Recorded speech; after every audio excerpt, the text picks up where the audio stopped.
రాజకీయ నాయకులు వాస్తవాలు చెప్తున్నప్పుడు వాటికి కాస్త షుగర్ కోటింగ్ వేయాలి. కచ్చా మ్యాంగోలో చెప్తే మాత్రం ఈ సోషల్ మీడియా కాలంలో వేరే విధంగా జనాల్లోకి వెళ్తుంది. ఆ తర్వాత వాటిని ఎన్ని రకాలుగా కవరింగ్ ఇచ్చినా సరే ఉపయోగం ఉండదు. పైగా నేటి కాలంలో ఒకసారి నోరు జారితే వెనక్కి తీసుకునే పరిస్థితి ఉండదు.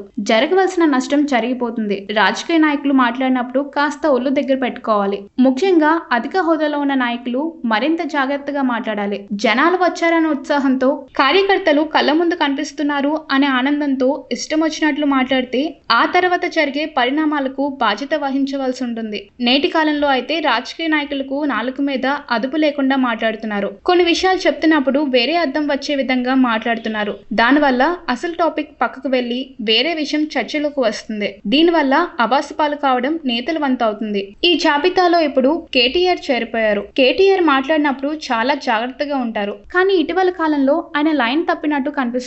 ఆ మధ్య వరంగల్లో ఒక సభ జరిగింది. సీఎం రేవంత్ రెడ్డి మీద విమర్శలు చేస్తూ కొద్ది రోజుల్లో ఆయన కూర్చుని లాగి పడేస్తాం అని అన్నారు. అయితే ఈ వ్యాఖ్యలు సోషల్ మీడియాలో వైరల్ అయ్యాయి. దీంతో కేటీఆర్ మీద ఉన్న అభిప్రాయం కాస్త చాలా మందిలో తగ్గిపోయింది. ఇప్పుడు కేటీఆర్ హైదరాబాద్ లో జరిగిన ఒక మీటింగ్ లో తన తండ్రి పార్టీని నిలబెట్టడానికి పడిన కష్టాన్ని వివరించే క్రమంలో ఒకప్పుడు కేసీఆర్ పరిస్థితి పార్టీని పెట్టినప్పుడు గాలి వానలో వాన నీటిలో అన్నట్టుగా ఉండేదని వ్యాఖ్యానించారు. దీని ముందు ఏం జరిగింది, దీని తర్వాత ఏం జరిగింది అనే విషయాన్ని ఎవరూ పట్టించుకోలేదు. ఎందుకంటే కేసీఆర్ మీద కేటీఆర్ ఒక నెగిటివ్ వర్డ్ మాట్లాడినా సరే అది వేరే విధంగా వెళ్తూ ఉంటుంది. వాడుకునే వాళ్ళు దాన్ని 100 విధాలుగా ఉపయోగించుకుంటారు. అందువల్ల కేటీఆర్ లాంటి నాయకులు మాట్లాడినప్పుడు జాగ్రత్తగా ఉండాలి. నేటి సోషల్ మీడియా కాలంలో బురద చల్లడమే అసలు సిసలైన రాజకీయంగా నడుస్తుంది. అలాంటప్పుడు సమాధానం చెప్పుకోవాల్సిన పరిస్థితి కూడా ఉంటుంది. అందుకే ఏదైనా విషయాలు చెప్తున్నప్పుడు కాస్త జాగ్రత్తగా ఉండాలి. షుగర్ కోటెడ్ మందుల జనాల్లోకి ఎక్కించాలి. లేకపోతే